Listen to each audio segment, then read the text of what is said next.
Olá, muito bom estar aqui neste momento para ter um contato com todos os senhores acerca da democracia no sistema americano. Me apresentar a proposta de falar sobre a Constituição e democracia nos Estados Unidos. Para isso, eu quero agradecer o convite que me foi formulado pelo Núcleo de Estudo de Direito Constitucional da Universidade Federal do Maranhão e ao Núcleo República da Universidade Federal do Piauí, capitaneado pelo querido amigo professor Dr. Nelson Juliano. Falar sobre a história dos Estados Unidos é sempre um desafio muito significativo, muito importante, até mesmo porque eu, assim como tantos outros, aqui funcionamos como observadores externos. E não sendo americanos, nós conhecemos a história dos Estados Unidos por meio de relatos, não participando sequer de um minúsculo pedaço de sua história. O fato é que, assim como o Brasil, os Estados Unidos, eles enfrentaram e enfrentam muitos percalços para a garantia do seu chamado regime democrático. Por sinal, os Estados Unidos da América são considerados até hoje a principal democracia do Ocidente. E precisamos compreender o que levou os Estados Unidos a serem considerados a principal democracia do Ocidente e também o que nós devemos entender por democracia. Uma experiência primeira mais participativa começou a se dar ali nos anos de 1700 e mais exatamente em 1787, quando foi moldada, quando foram criadas as condições para a elaboração do novo sistema político, do novo regime político dos Estados Unidos, a partir da criação daquilo que hoje nós consideramos como a primeira Constituição escrita do mundo. Essa Constituição, ela foi elaborada por representantes das chamadas ex-colônias americanas. Eram inicialmente três colônias americanas, e nessa convenção em que os representantes dessas ex-colônias e, portanto, chamado doravante de Estados, se reuniram, e na realidade não se reuniram as 13, reuniram-se inicialmente 12, sendo uma delas um pouco tardia, não tendo participado de todos os debates. Eles inicialmente foram convocados para elaborar um sistema mais aprimorado em relação àqueles que eles possuíam, que era um sistema confederado. Acabou que, durante o processo, eles desenvolveram um novo projeto de Estado que acabou, obviamente, sendo categorizado como um movimento seminal para a construção dos Estados Unidos, que tal qual nós conhecemos hoje. Inicialmente, a grande preocupação não era tanto permitir a participação de um maior número de cidadãos no processo deliberativo. Havia, por sinal, até um temor de que o poder ele fosse compartilhado com a grande massa, com a grande maioria. As noções que naquela época elas afloravam, estavam bem consolidadas, eram noções mais aristocráticas. Participava do processo político aquelas pessoas mais preparadas, as pessoas mais capacitadas e também pessoas portadoras e possuidoras de um patrimônio mais significativo. Isso tanto é verdade que todos os autores da Constituição Americana, todos aqueles 55 homens que participaram daquele processo deliberativo, concordando ou não, porque a maioria ali que prevaleceu com o que estava sendo decidido, todos eles eram, inclusive, proprietários de escravos. Eles possuíam propriedades, possuíam riquezas, possuíam representação em todas as chamadas ex-colônias e dali em diante estados, porque estados independentes estavam ali se articulando para a consolidação de um país unificado em razão de o sistema confederado que estava baseado em um tratado internacional ele ter fracassado. Então a Constituição emerge como aquele documento que vai representar o amálgama político, o liame entre todas essas ex-colônias, agora estados, e que estariam reunidos dali em diante de forma perpétua. Então eles foram construindo paulatinamente, num processo de discussão, o chamado sistema federativo, esse que nós compreendemos hoje, né? Antes não se tinha uma noção exata do que seria um sistema federativo. De modo que os americanos, inicialmente, eles não estavam nem tanto preocupados com a construção de um ambiente democrático, eles estavam mais preocupados com a consolidação de um ambiente republicano e com uma forma governativa eficiente daquele Estado que eles estavam ali estruturando, que eles estavam construindo. Essa noção de democracia e Constituição americana, ela vai ser resultado de um longo processo histórico, que ainda não se esgotou, porque a democracia não é um fenômeno que chegue a um final. Ela é um processo instituinte, ela é sempre um processo em construção. Vários direitos são conquistados, mas outros, contudo, em razão de conflitos, contradições, em busca de mais liberdade, eles podem ser incorporados àquele cabedal que anteriormente já havia sido adaptado, enquadrado, incorporado às chamadas conquistas civilizatórias. Pois bem, os americanos, então, em 1707, eles se reúnem para construir um modelo de Estado mais perfeito. Esse modelo de Estado deu origem a isso que nós chamamos de federação. A federação é caracterizada por um documento escrito chamado de Constituição. Essa Constituição estabelece as regras básicas de convivência social, e para além de uma Constituição que eles adotaram, eles criaram um sistema de poderes que eu vou chamar aqui dual. Eles tinham um poder central com atribuições, prerrogativas e competências próprias, e as instâncias estaduais representadas pelas ex-colônias e pelos estados, também com poderes muito específicos. De modo a que o poder central não sufocasse as colônias, ficou registrado na Constituição os poderes que seriam conferidos ao poder central, vamos assim dizer. Então, todos aqueles que não fossem conferidos ao poder central seriam de responsabilidade dos Estados-membros. Foi assim que foi se consolidando a ideia de federação. É um tipo de organização política em que o poder ele não está concentrado, pelo contrário, o poder está bem dividido, possuem órgãos, instituições que são responsáveis pelo cumprimento de determinadas tarefas e que incorporam determinadas prerrogativas. No âmbito federal foram previstas várias instituições que representariam o poder de executar, no caso o poder executivo, o poder de elaborar a legislação, representado pelo poder legislativo ou pelo Congresso, que nos Estados Unidos dividido em Senado e Câmara de Representantes, ou Câmara de Deputados, como queiram chamar, e o poder judiciário dentro dos Estados Unidos, ali representado no âmbito federal pela Suprema Corte. Afinal, o único órgão do Poder Judiciário previsto na Constituição Americana é a Suprema Corte. Os outros órgãos do Poder Judiciário vão sendo criados por leis aprovadas pelo Parlamento, no caso, pelo Congresso americano, Câmara de Representantes e Senado. E assim também, no âmbito estadual, a previsão dos poderes legislativo, executivo e judiciário. Então percebam que dentro da sistemática americana há uma grande descentralização de poder. Então é isso que vai caracterizar um Estado federal, é um Estado em que o poder ele não está concentrado, ele está descentralizado.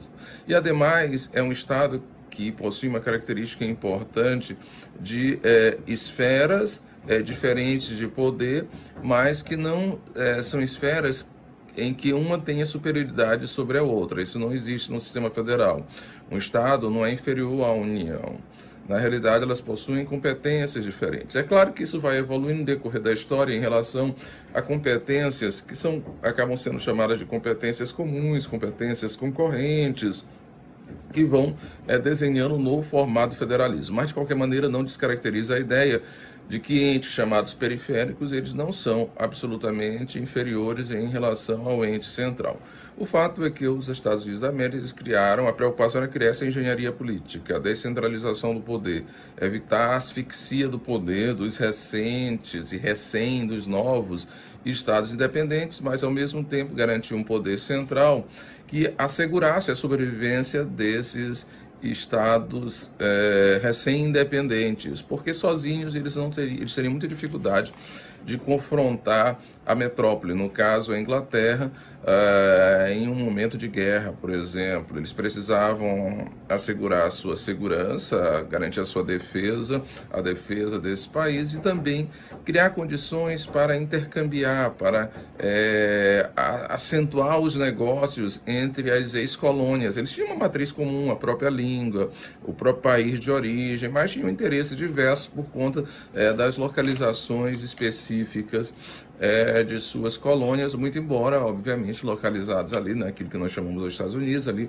naquela parte da América do Norte. Então, construíram esse modelo muito interessante, chamado de federação, caracterizada pela descentralização do poder, caracterizado por uma Constituição escrita, caracterizado por competências atribuídas, competências próprias atribuídas a esses vários entes, essas múltiplas autoridades, uma controlando a outra com forma de evitar abusos.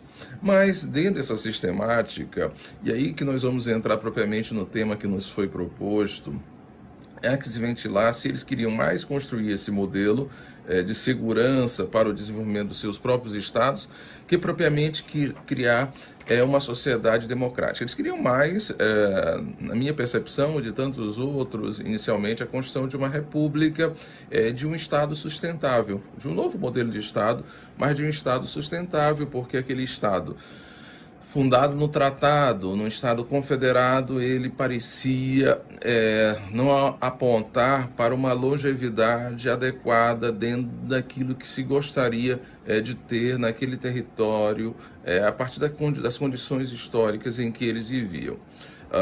Então a preocupação realmente era construir um modelo de Estado sólido, mas um modelo de Estado que não fosse opressor, um modelo de Estado que fosse capaz de garantir a convivência entre vários interesses, até mesmo porque as elites que se constituem em determinadas sociedades, elas não são completamente unívocas, não são completamente homogêneas. As elites, apesar de elas se aglutinarem, elas possuem muitas vezes, por conta das atividades que desempenham, interesses até divergentes, mas que se afunilam quando há um risco de elas perderem, obviamente, os privilégios, os benefícios que possuem na sociedade. Então, primeiramente, eles queriam formar uma república, não tanto uma democracia. E para isso nós confirmamos, por meio, inclusive, da manutenção dentro do texto constitucional da própria escravidão.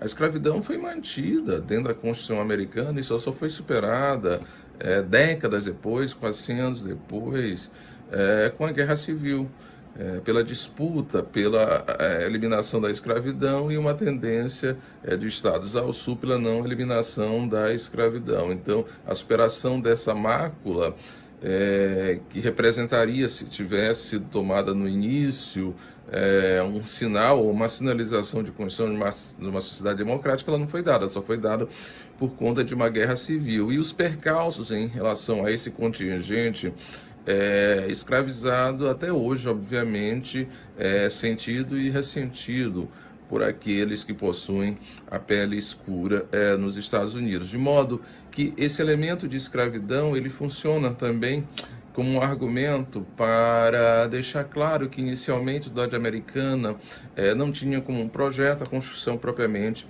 de uma sociedade democrática, pelo menos democrática no sentido que nós entendemos hoje, maior participação de todos os integrantes da sociedade, pelo menos integrantes aptos, que tenham consciência, uma formação mínima, idade mínima, independentemente do sexo, enfim, a possibilidade das pessoas oferirem todos os direitos. Então, isso não foi assegurado na Constituição de 1787 a todos os americanos, ou pelo menos a todos aqueles que viviam e moravam naquele território, até mesmo porque aos escravos, que eram considerados coisas, não foi assegurado absolutamente nenhum direito.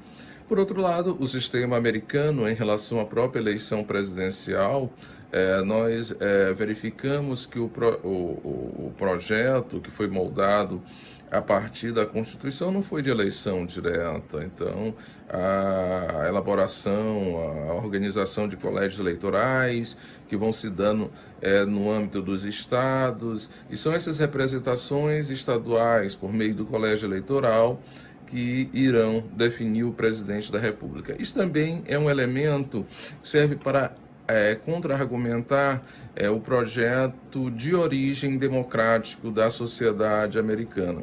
Muito recentemente, nós tivemos exemplos aí de presidentes eleitos nos Estados Unidos com menos votos, o que foi eleito com menos votos que o segundo colocado, por conta desse desenho que foi construído do colégio eleitoral.